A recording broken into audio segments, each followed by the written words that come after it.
Bonjour, bonjour Bandeko, bino nyonso atozolanda émission na bino oyo toyaka toujours kopesa bino ba information, ba news ya sika, ba news soki kwei en tout cas toyaka wana pona kopesa bino tozopesa bino sikoyo news oyo uti kokwea sikoyo boyebi ba opposant ya C64 bazalaki na réunion ya munene lelo ezalaki réunion ya kokweyisa ba décision ya suka. Boyebi bino moko ezalaki makambo basango basengaki bango ba reporter marche pona ndenge basolaki na fachi. Bon, réunion salami et wumelaki mais décision suka ekwei balobi ke marche eza reporter marche kozalate po bapesa chance na makambo oyo nanu basango baza kosala. Mais tozana ndeko avant na tiela bino ba image na tiela bino bolanda ndenge tozwaki ndeko na niveau ya Congo bata C64 ndenge ba confirmer biso annulation ya marche wana tozana ndeko alinga réagir pona makambo wana ndeko topesi yo parole obengi biso a partir ya wapi zela d'abord nazoluka moyen na tiela yo bon okoki déjà koloba toloka yo. Merci John Image, mbote na bandeko ba Congolais nyonso bazolanda na bengi bino à partir ya France.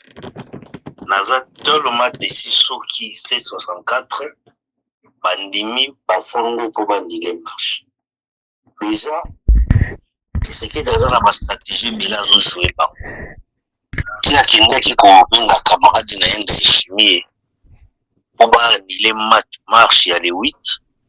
Ayebaki ba tension nini ngai kokomela ye et puis ba danger nini ngai kokomela ye ya mona zonga ki mama ki na Brazzaville ko contacter Denis Sassou Nguesso juste kaka azobanga population ya libanda po ayibi ekozala nini tellement za intelligent na pression akokaka pression te oyo nazopesa bino message etant ki compatriote soki Tshisekedi akosa président ya Angola atiki akimona na doa a combien plus forte raison ba mespace soki Tshisekedi akosi na doa tous les accords asinga na doa ti lelo bayokani na doa ye a libéré ba prisonniers ya M23 ya M23 pe ba libéré ya ye M23 libéra ba prisonniers ya koya nini ya ye oya M23 ti lelo sanate na bakoro basala ezaka kaye mutu aza na non respect ya bakoro soki na totali toche CV na ye depuis toyebi na masolo ya politique eza na eloko moko te Tshisekedi aloba na mokili ya respecta ndeko zobenga biso na Bukavu zela nanu ndeko azoloba bakenda na Genève ye kaka mutu atrahisa bazongi na Cameroun ye kaka mutu atrahir Cameroun a combien plus forte raison basango Tshisekedi azalaka na soni ya mutu te kaka basango wana ya pas longtemps bauti kobenga bango ba politicien sultan ndenge bango na C64 mpona sokisa objectif na bango ezali bazotelemela loi référendaire na changement ya constitution bango bazokende senga dialogue te na nsima ya kobloke loi référendaire na changement ya constitution soki a promulgué ye président de la République a fait arrêté présidentiel qui est loi wana ekwei eza parmi biloko oyo C64 azosenga wana déjà baganye procédure ya mibale ntango basango bazoyebisa bango ke basala marche te po président lobi dialogue bapengisaka dialogue ndenge wana te ordonnance présidentielle eza wapi po bango baanile marche il fallait bamona ordonnance présidentielle oyo Tshisekedi a commis na ordonnance présidentielle ke na ndimi tosala dialogue inclusif na ordonnance sans ordonnance na toko pe Tshisekedi akoloba makambo basango balobi nga na yebi yango te exemple eza ke déjà lobi muya ya zoloba nini na gouvernement ti bavandaka wana nanu te bavanda balobela likambo etali changement ya constitution yebisa ngai kaka bango moko bazolamuka ntongo Mouya wana soko tie ba vidéo na ye oza nango. Combien de fois parler sur makambo changement ya constitution. Mais lobby Mouya ya lika lobby na gouvernement na bango mokolo moko te na conseil des ministres bavanda balobela makambo changement de constitution bayebi yango pe kutu te. Eza ba spéculation. S'il faut qu'on discute tango, lobata mo dialogue wango ekoya. Basango bayeba lobby eza dialogue inclusif. Merci Okoshite pour ça me décomalo bien que ça émission na sali kaka ya on a reçu la sikoyo. Merci d'une image en tout cas merci je suis tellement déçu dans opposition 64 na tellement déçu. Merci. Merci on les opinions non merci beaucoup.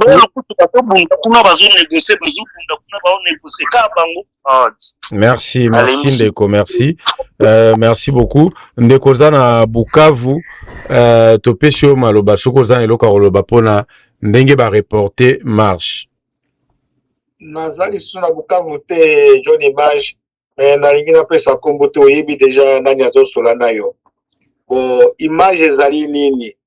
Marche wana engeke ezala te parce que Fayulu azalaki wana na Kabundi basi babadiaki déjà mbongo à partir ya Burundi. Bato nyonso bakendaki na Burundi bazaki corrompi. C'est-à-dire marche wana bakoma ekosala kaka ba échappatoire. Omoni biso tozali awa toza kotala makambo. C'est-à-dire awa makambo yo bokende bozonga eza lisusu te. Eza lisusu te. Tozali awa toyaki awa ça fait maintenant une semaine na komi awa nazali awa. Touta ekote o na koyebisa yo te. Po moni tovandaki tomoni ke bon il faut kotaka na kati ya révolution parce que choix eza lisusu te. Toza na kati ya révolution awa tozali naza awa naza na Minembwe. Awa naza na Minembwe na kati ya Minembwe. Voilà. Mais toyebaki ke marche wana ekozala te parce que Kabuya na Fayulu ndenge bazalaki en tête ya biloko wana ezalaki pasi po ba marche wana esalaka.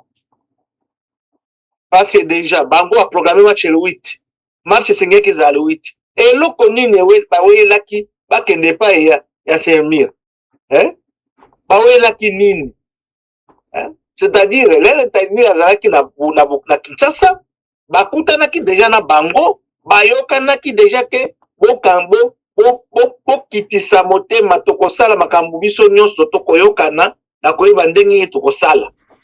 Alors bazaki déjà na rendez-vous na bango na Kinshasa wana komeki ba complémentarité ka basala ba geste okoko chite ndeko ko chite po toza ezelo kamuke za mission muke okoko chite que marche wana toyebaki ke ekosala mate parce que Kabundi na Mark na Fayulu bazaki na en tête ya biloko wana toyebaki ke ekosala mate parce que bango bazali ko accompagner Tshisekedi. Voilà.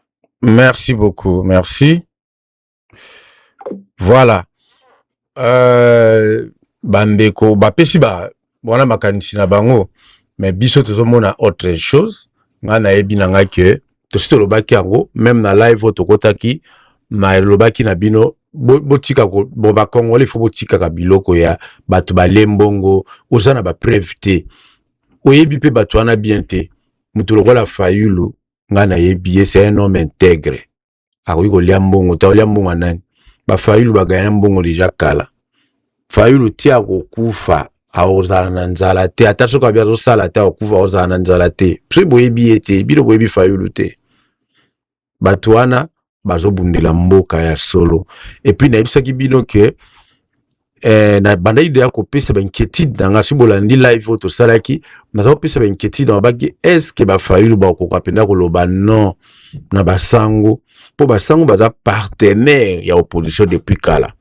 Est-ce beaucoup lobby la partenaire na bino non na démarche bango bazo ça et puis lobby bino pe bosenga bango sous service po bitumba o po opposition longa il faut ça ensemble na église catholique na SCC bobo sanate rôle l'église catholique na SCC rôle na bango ya kala bazalaka toujours wana bango balobaki déjà que baboyi makambo ya changement condition baboyi makambo 3e mandat bakolingango jamais kaka neloko il faut de atopesa basango confiance boka kipende konanga Fabien ndenge kuswanika ndenge ye alobaki yepe a réfléchir que ndenge wana je pense que place azali ya kosepela ayoki façon ba fayulu basali kaka ndenge ya lingaki basala siko mutu akomi na piège eza nani ambongo na église babwakeli bango bale siko na minute osui makambo esimbi te eza bango mpe bakolinga teke bere kwela bango bakotia pe Félix pression eza blague te eza stratégie eza sagesse o ba fayulu basaeli nga nazalaki ko moko za pour ke basala ka bongo banile mais mo naza kotala bato mosusu bakomprendre yango mabe nde sikoyo bandi baincompréhension boyoki bandeko mibale balobi déjà bozoyoka incompréhension ekoti déjà ozoyoka mais biso toza bato oyo toza na kati ya politike toyebi makambo peuple congolais bozala nsima balider oyo wana bafayulu basesanga bakabuni borespecte opposition makambo baosala mpo bango baza wana bayebi makambo wana koleka bino ebele bozotala nalobi teke nde toza boye biso toyebaka te toyebi mpo nayebi ke mpe biso tozalaka toyebaka makambo ebele bango mpe des fois échappaka bango mais bopesa bango confiance na eloko bazosala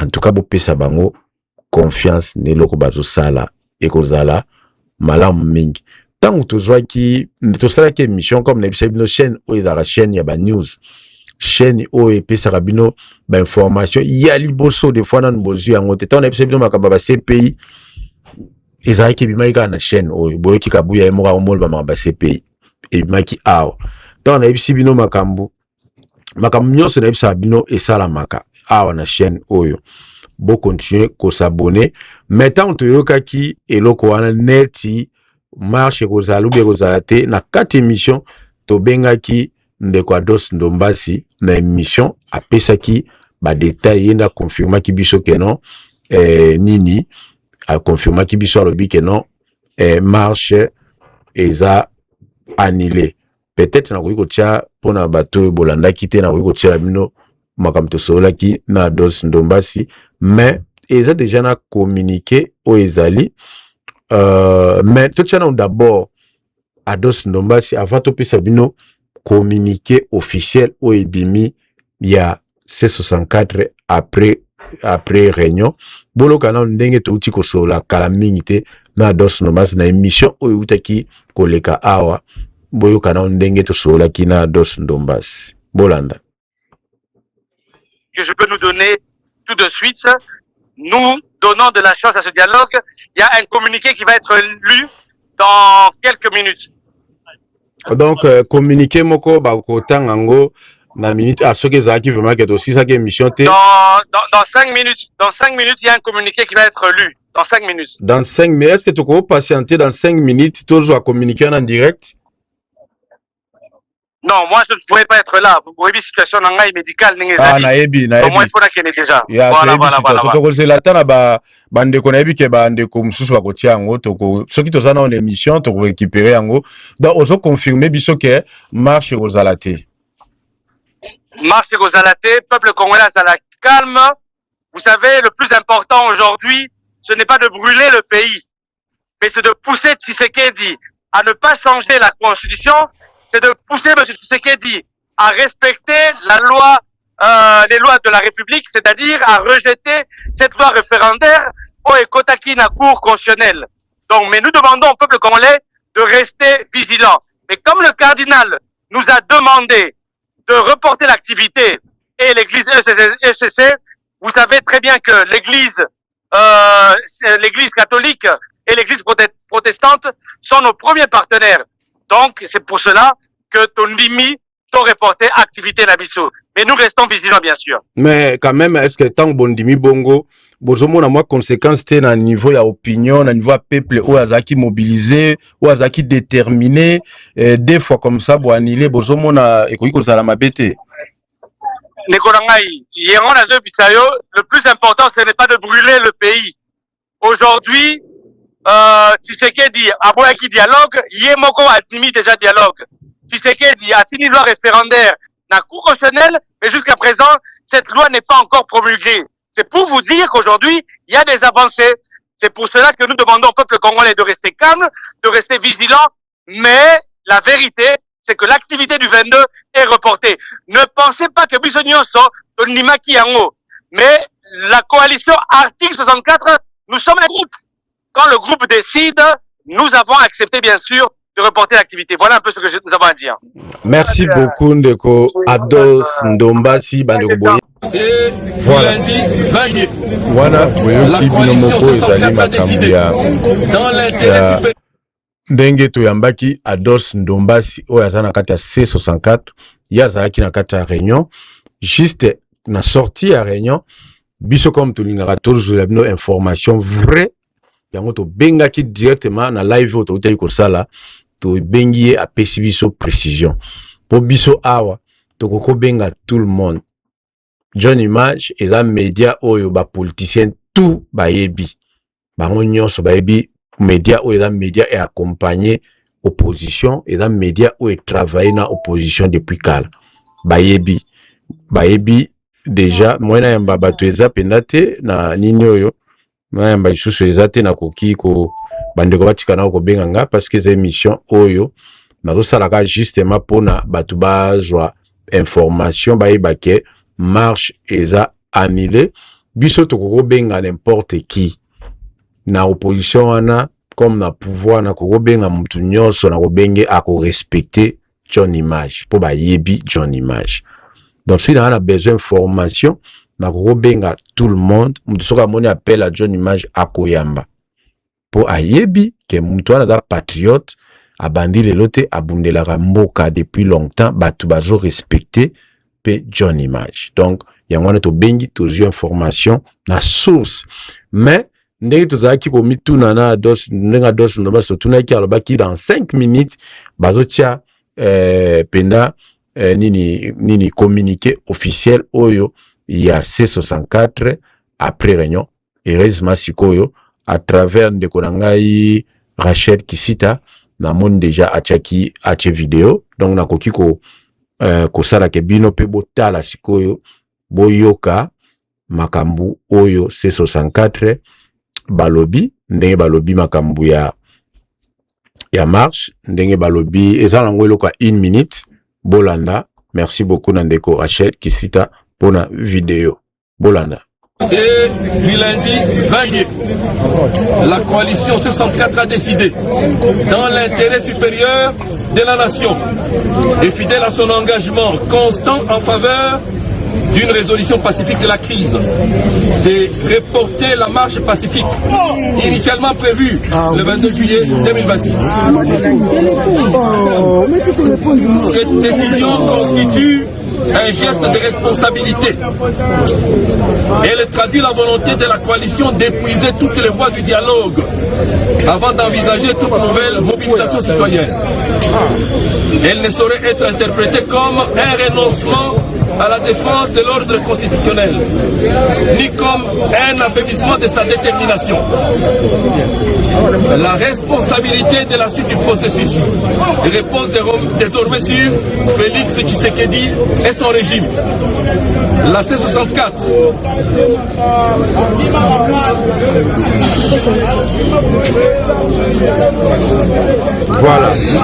Voilà, je pense que Bolandi Binomoko, wana eza décision, il y a C64, eza ba vidéo, et utiko koma sika oyo, yangwana, tolingaki binope Bolanda, boye ba makamu ndenge, eza koleka, donc vidéo ebimi, yangwana bomoni, ndenge makambo ezali, parce que nga la sina ebisaki bino déjà que, Nasina lobaki déjà que ekozala très difficile na ba opposant baloba non na église catholique. Nasina bisabino peut-être batebele boyebite ba makambo na ndenge salamaka mais biso toyebi importance église catholique, toyebi importance ya basango na makambo ya mboka na makambo ya opposition. Toyebi peuple congolais bino atobozolandanga bozala calme. Bozala calme, boyebi ke biso tobundela mboka, tobundela ba individuité. Tant tozoyebi sabino, bozala calme, ça dit bozela toujours ba mot d'ordre ko buta kaka epa ba opposant. Ba pesa chance, ndenge ba pesi chance na Félix, na makambo ya bandi, soka respectera ba parole na été.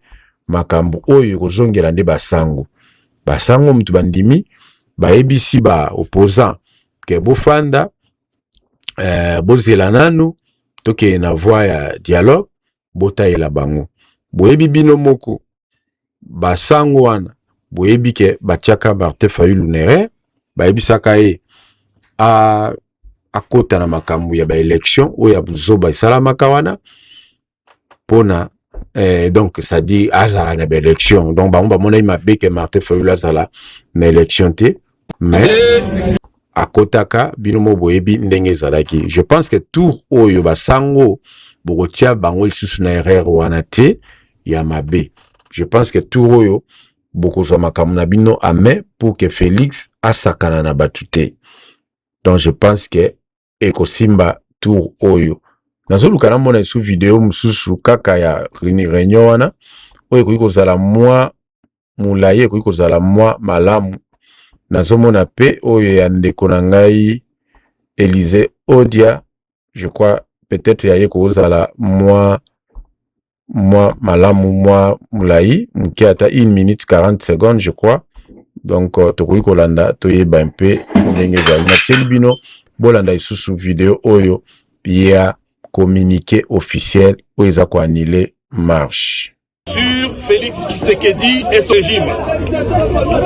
La C64 prend cette position forte du crédit moral des pères de l'Église et met en garde le pouvoir de tout acte de provocation par toute nouvelle mesure allant dans le sens de la poursuite du processus de changement de la Constitution, notamment la promulgation de la loi sur le référendum. La C64 rappelle que les Congolais attendent des décisions concrètes, un calendrier clair et des actions conformes aux engagements publiquement annoncés. En conséquence, la C64 maintient l'ensemble de ses structures et le peuple congolais dans le pays et dans la diaspora en état de mobilisation et d'alerte maximale. Si le dialogue national inclusif n'est pas officiellement convoqué au plus tard le 15 août 2026, ou si les engagements annoncés demeurent sans traduction concrète, la coalition en tirera toutes les conséquences politiques et appellera le peuple congolais, dans le strict respect de la Constitution et de l'ordre de la République, à reprendre les actions citoyennes pacifiques nécessaires à la défense de l'ordre constitutionnel, de la démocratie, de l'état de droit et de l'avenir de la nation. Fait à Kinshasa le 20 juillet 2026, le Présidium. Puis lundi 20 juillet. Voilà. La coalition 64 a décidé. Bolandi bino moko makambu ndenge balobi wana donc bolandi bino moko nazomona appel les okota mais je pense n'habité bande ko soki bazomona nini je pense que moyen yamba appel o ezate pour le moment pour nazo kata émission ezaki na okaka pour que na pesa annonce ya annulation ya marche bande ko boza la kimia ba congolais boza la kimia boza na confiance ya ba leader na bino ya opposition bazawana bazotala bakoki kopesa ba sango mukongo te bakoki ko décevoir ba sango te na démarche na bango parce que ba sango tokozala na bango ensemble na kati ya lit oyo pona ordre constitutionnel eya tokozala na bango ensemble pour que Félix azwa 3e mandat pour à respecter constitution tokozala na ba sango tokoki kopesa bango mukongo te tokoki koboya bango te donc ndenge zawana makambo ndenge sili wana c'est bon bozala kimia bandeko bozala kimia botosa oyo bandeko ya opposition balobi donc nazomona a bapel les autres côtés langa tellement ebele et les autres côtés tellement ebele mais eza émission je pense que au bala mais que batumsu ba benga pour ka base d'information eza na problème d'information de Ebani marche eza annulé beaucoup d'appels bolimbisa moyena ya mbabino ezate bandeko na commune suka bandeko boza na confiance makambo ezo kene bien mikolo makambo bouger bozanga information te, bo s'abonner na John Image pour vous avoir information à la source. Réunion surtout beaucoup dans le groupe WhatsApp. Oye pesa rabino annonce ya émission. Oye bake émission kozala air boye et kozala jour boye, to kobia sujet boye pour que rate émission te oya kobenga nga après émission, on émission te bo s'abonner d'abord na chaîne, après ko s'abonner na chaîne, bo tala numéro o ezali boso na bino ya WhatsApp. Oye su ya États-Unis et suki na 2135 komelanga na numéro wana John Image tianga na kati ya group WhatsApp. Komelanga ka John Image tianga na group. Otie kombo na yo na kotso na kati ya group po oyebaka ere émission ezobana. Po o rate loko te po makambo mikolo ekomi show. Makambo o rate susu information ya Congo ezate po makambo ezo ya mabe. Donc bokota na kati ya group WhatsApp wana. Mais surtout nazolinga bato bakota na kati ya group WhatsApp ba bato balingi Congo. Nalingi nanga ba tribaliste te, nalingi ba fanatique te, boya okota na kati ya groupe po soki biso toloba makambo peut-être régime yo sala bien te, ezo toucher bino na ndenga mabe, bozo ka mabe bokota na bino te. Mais muto oza na souci ya Congo, olinga mboka no avancer, olinga makambo biso sala kana ndenge ya ko bundela mboka. Okoki ko komelanga to kotiki ya voice na numéro o États-Unis suki na 2135 na kotso na groupe wana je rappelle nazo rappeler bino keza groupe moko na sina bloka mutatia ke loko kuna te po ba groupe mingi mo bato babimaka na ba groupe akomo mona phone ne komo tonda bato ba chacha ba video ba nini ya nga na bloka eza groupe dérangeant mutu te po ba membre nyonso wana kata groupe muta okome loko kuna te muta kotia video te muta kotia audio kuna te eza kaka ngai moko mutu na bando tiela bino lien émission et puis na signaler bino air émission ko banda donc moi notification pour la émission. Si vous êtes intéressé peut-être au land émission ou pour la première fois ou bien au land mais au côté on a groupe T komelanga na côté ça na moni déjà beaucoup de 600 et quelques, c'est bien bokota beaucoup mais sous c'est belé comme ça borataka information te. Merci na bande ko surtout ndenge bolandi vraiment biso na moi et le kwa mke otosaki pona kaka bozo information ya lelo tokutani mbala sima bayo. John Image is the king. Woo! John Image is the king. John Image is the king. John Image is the king. Yeah. John Image is the king. Yeah. John Image is the king. Yeah. John Image is the king. Yeah.